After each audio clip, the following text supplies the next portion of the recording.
আমার সকল দর্শক বন্ধুকে শিপ্রা সিম্পল ব্লগে অনেক অনেক স্বাগত জানিয়ে আজকের ভিডিওটি শুরু করছি। কাছে এবং দূরে যে যেখান থেকে এই ভিডিওটি দেখছো, আশা করছি সবাই সুস্থ আছো এবং ভালো আছো। ঈশ্বরের আশীর্বাদে আমরাও খুব ভালো আছি। মনে করা হয় বৈশাখ মাসে ও কার্তিক মাসে তুলসী পুজো করলে সমস্ত প্রকার মনস্কামনা পূর্ণ হয়। এই দুই মাসের মাহাত্ম্য অপরিসীম। বাড়িতে থাকা তুলসী চারায় নিয়মিত জল দিলে আর পুজো করলে মন শান্ত থাকে। শুধুমাত্র এই দুই মাসই নয়, যে সারা বছর নিষ্ঠা ভরে মা তুলসীর পূজা করে, তুলসীকে জল প্রদান করে, সে ব্রহ্মা হত্যার মতো মহাপাপ থেকে মুক্তি পায়। প্রতিদিন ভোরে তুলসী দর্শন করলে শরীর সুস্থ থাকে। তো বন্ধুরা, অবশ্যই মা তুলসীকে জল প্রদানের আগে সূর্য অর্ঘ্য দিতে হয়, তারপর তুলসী মাকে জল প্রদান করতে হয়। আর আজকে আমি বৈশাখ মাসের নিত্য তুলসী পূজা কিভাবে করি সেই ভিডিওই তোমাদের সাথে শেয়ার করতে এসেছি। তো চলো তাহলে ভিডিওটি শুরু করা যাক। এখানে দেখো, আমি তুলসী পুজো করার জন্য একটা থালায় সব কিছু জোগাড় করে নিয়েছি। দু রকমের চন্দন রেখেছি, অশ্বগন্ধা চন্দন, লাল চন্দন, কাঁচা দুধ, ধূপ, মোমবাতি, কিছু ফল রেখেছি, মিষ্টান্ন রেখেছি মাকে ভোগ নিবেদন করার জন্য, আর রেখেছি একটা লাল বস্ত্র মাকে নিবেদন করার জন্য। আর এখানে চুবড়িতে কয়েকটা ফুল নিয়ে নিয়েছি মায়ের পুজোর জন্য। আর এখন আমি পুজো শুরু করব, সেই জন্য আগে আচমনটা করে নিচ্ছি। হাতে গঙ্গা জল নিয়ে 3 বার নমো বিষ্ণু করে তারপর আর একবার গঙ্গা জল নিয়ে আমি হাতটা ধুয়ে নিলাম।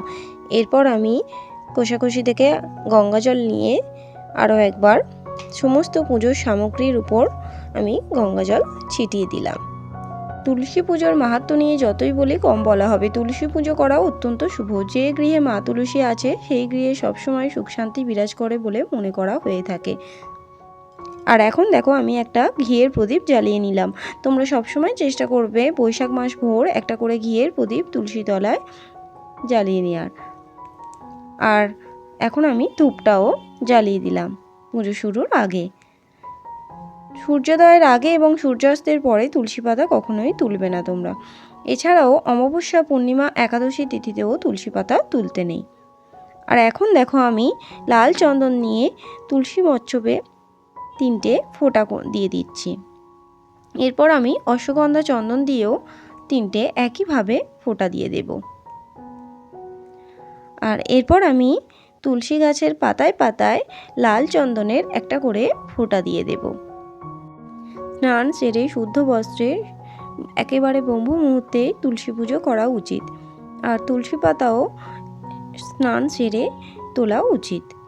আর এখন দেখো, আমি অশ্বগন্ধা চন্দন দিয়েও তুলসী গাছের পাতায় পাতায় ফোঁটা দিয়ে দিচ্ছি। তোমরা চাইলে এর বদলে হলুদও দিতে পারো।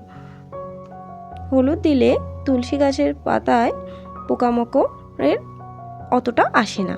এখন আমি তামার ঘটি নিয়েছি, জলপূর্ণ করে নিয়েছি ঘটিটায়, তাতে অশ্বগন্ধা চন্দন ও লাল চন্দন দিয়ে দিলাম।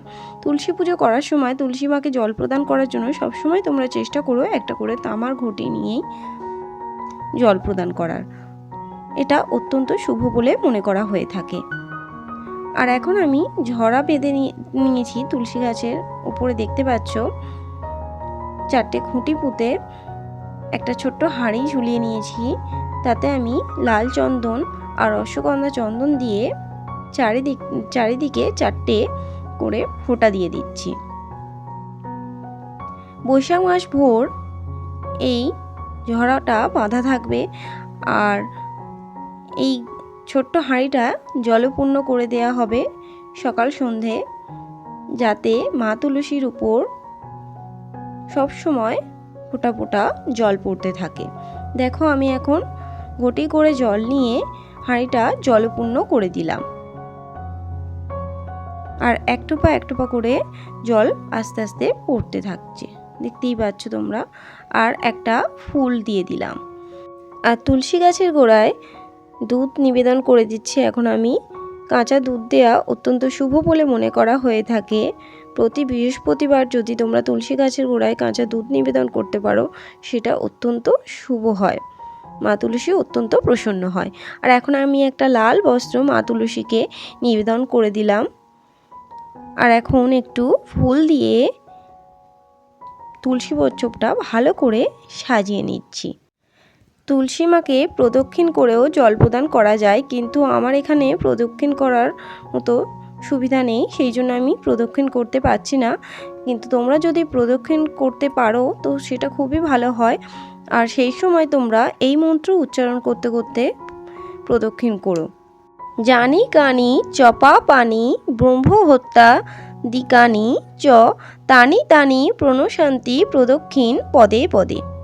আর তোমরা দেখতেই পাচ্ছ আমি এখন তুলসী মাকে জল প্রদান করছি। আর তুলসী মাকে জল প্রদান করার একটা সহজ মন্ত্র আছে, সেটা হলো তুলসী তুলসী নারায়ণ তুমি তুলসী বৃন্দাবন তোমার শিরে ঢালি জল অন্তিমকালে দিয়স্থল। তুলসী তুলসী নারায়ণ তুমি তুলসী বৃন্দাবন তোমার শিরে ঢালি জল অন্তিমকালে দিয়স্থল। তুলসী তুলসী নারায়ণ তুমি তুলসী বৃন্দাবন তোমার শিরে ঢালি জল অন্তিমকালে দিয়স্থল। আর আমি এখন মা তুলসীকে ভোগ নিবেদন করে দিলাম। মা তুলসীর ভোগে সবসময় ছোলা, ভেজানো চাল আর বাতাসাটা দেওয়ার চেষ্টা করো, আর কিছু দিও আর না দিও। আর এখন যেহেতু গরম পড়েছে তাই একটু ঠান্ডা ফল রেখেছি, তরমুজ, আম, জামরুল এইসব। আর এখন আমি ঘিয়ের প্রদীপ দিয়ে একটু আরতি করে নিচ্ছি মা তুলসীকে।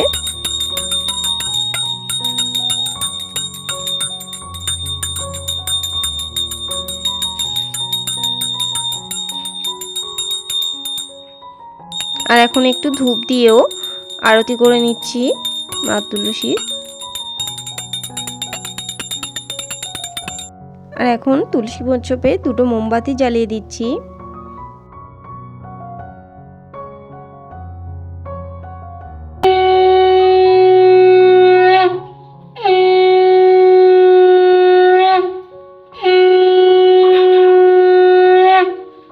আর এখন আমি মা তুলসীকে প্রণাম করে নিচ্ছি।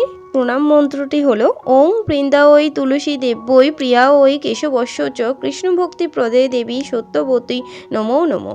হরে কৃষ্ণ মহামন্ত্রটাও একসঙ্গে জপ করে নিতে হবে। হরে কৃষ্ণ কৃষ্ণ কৃষ্ণ হরে হরে, হরে রাম রাম রাম হরে হরে।